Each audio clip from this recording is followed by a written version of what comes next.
तो लीजिए, आपकी हो गई इंतजार की घड़ी समाप्त। क्वेश्चन नंबर 21 फाइनल अकाउंट की प्रॉब्लम आपके सामने क्लास 11 की प्रॉब्लम मौजूद है।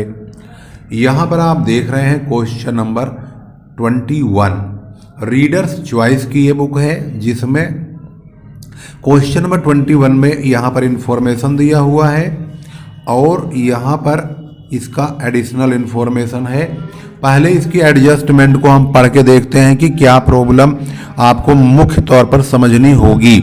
यानी 31 दिसंबर 2019 को 18,000 रुपये, इसमें ये जो अंतिम रहतिया है 18,000 रुपये का है।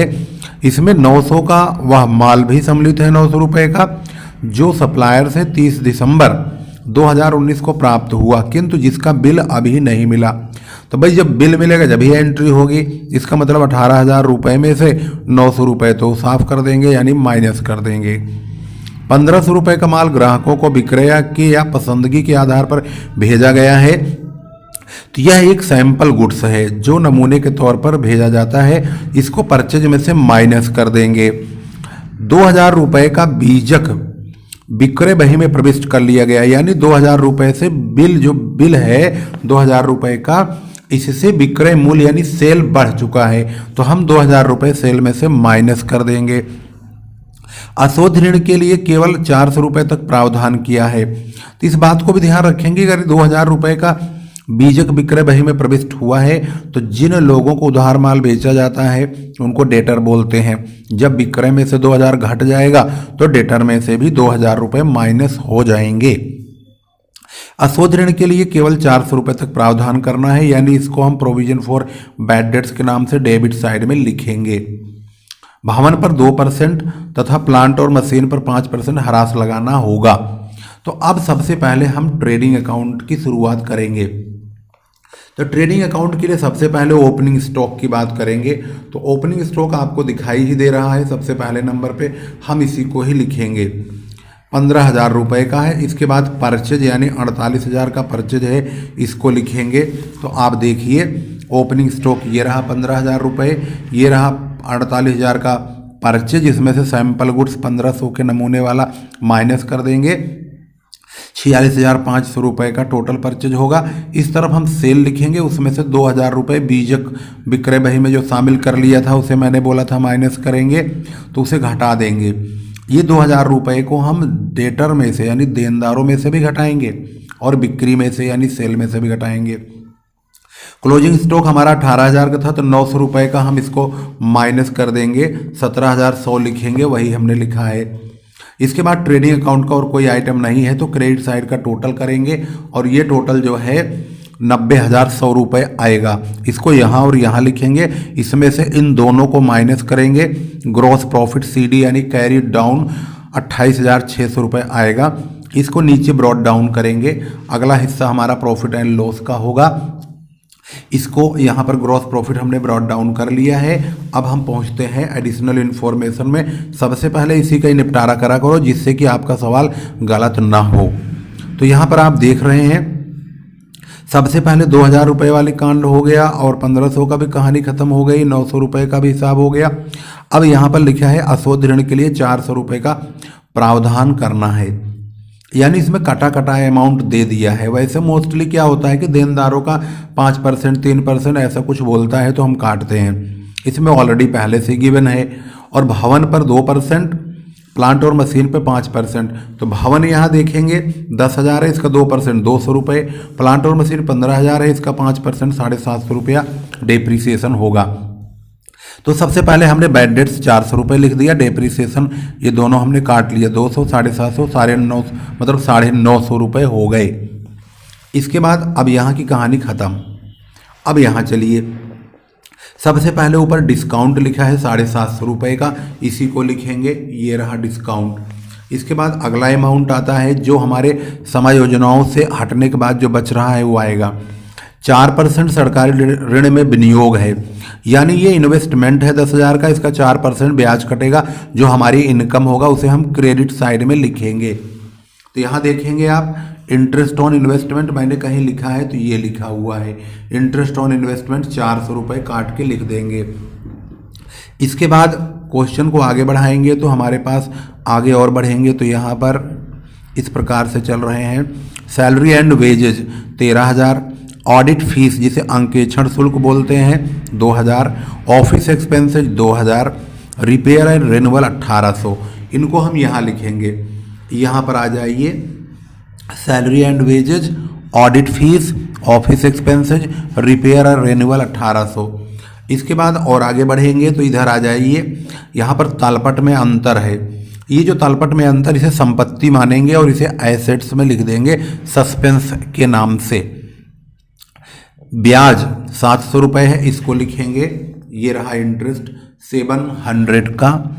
इसके बाद क्रेडिट साइड के अमाउंट यहाँ से देख लेंगे। तो प्राप्त होने वाली जो रकम होगी, जिसे संदिग्ध ऋण संचय 1,000 रुपये का है, इसे क्रेडिट साइड में लिख दीजिए। रिजर्व फॉर बैड डेट्स 1,000 रुपये हो गए। इसके बाद लाभ हानि खाता बैलेंस शीट में लिखेंगे एसेट साइड में। प्राप्त छूट, हमारी छूट डिस्काउंट रिसीव्ड है 400 रुपये का, इसको यहाँ लिखेंगे। ये रहा डिस्काउंट रिसीव्ड। अशोध ऋण प्राप्त 250 रुपये का, बैड डेट्स रिकवर्ड है, ये भी हमारी रकम है क्योंकि ये सब यहाँ क्रेडिट साइड में लिखा है, ये क्रेडिट लिखा है। तो यानी ये सब क्रेडिट में हमारी प्राप्त होने वाली रकमों को लिखते हैं। अब हम क्रेडिट साइड का टोटल करेंगे और डेबिट साइड को माइनस कर देंगे। तो क्रेडिट में 1, 2, 3, 4, 5, इन पाँचों को जोड़ देंगे, 30,650 आएगा। ये ज़्यादा है, इसी को हम दोनों तरफ यहाँ और यहाँ लिखेंगे। 30,650 में से 1, 2, 3, 4, 5, 6, 7, 8, इन 8 रकमों को माइनस करेंगे तो हमें नेट प्रॉफिट 9,050 मिल जाएगा, आ जाएगा हमारा नेट प्रॉफिट। इसका मतलब हमने trading and profit and loss की जो शुरुआत की है वो यहाँ से शुरू किया है और इसको हमने यहाँ पर आके समाप्त कर दिया। अब बनाएंगे इसकी बैलेंस शीट।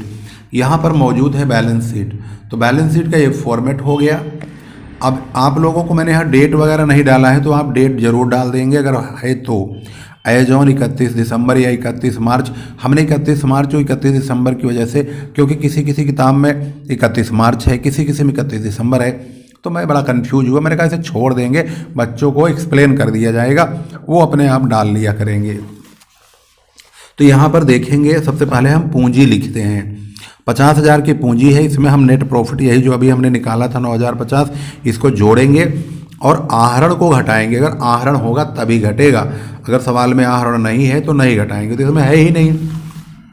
तो नेट प्रॉफिट जोड़ दिया, 59,050 आ गया।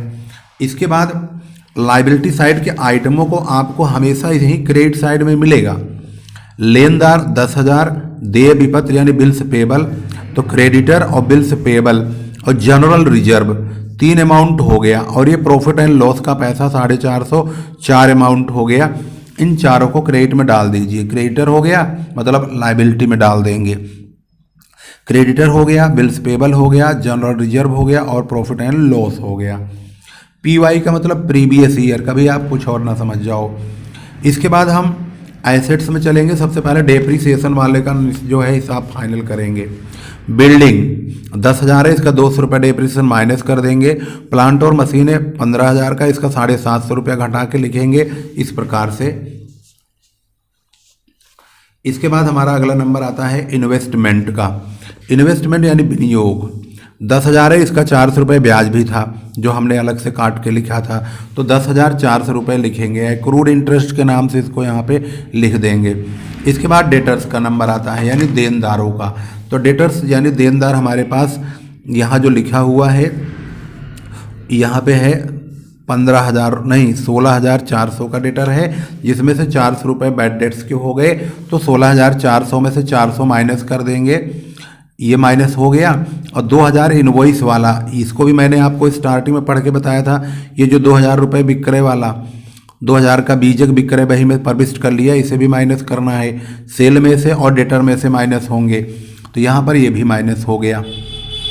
इसके बाद अब हमारे पास जो संपत्तियाँ बच रही हैं वो कौन सी बच रही हैं? एक तो बैंक बच रहा है, बिल्स रिसेबल बच रहा है, और ये तलपट में अंतर बच रहा है, 3 हो गया। और एक प्रीपेड एक्सपेंस है जो क्लोजिंग स्टॉक 17,100 रुपये लिखेंगे। ये रकम हम यहाँ पर लिखेंगे। Bank bills receivable, closing stock, sample goods का जो पेमेंट है यहाँ पर, इसको आप ध्यान देंगे हमारी संपत्ति का काम कर रहा है। 1500 रुपये जो नमूने के तौर पे माल गया है। और ये जो सस्पेंस है, यानी सस्पेंस को हम उच्चंत खाता भी बोलते हैं, और तलपट में अंतर के नाम से कभी लिखा होता है, कभी उच्चंत खाते के नाम से। तो हम इसको सस्पेंस के नाम से 2550 रुपये यहाँ पे लिख देंगे।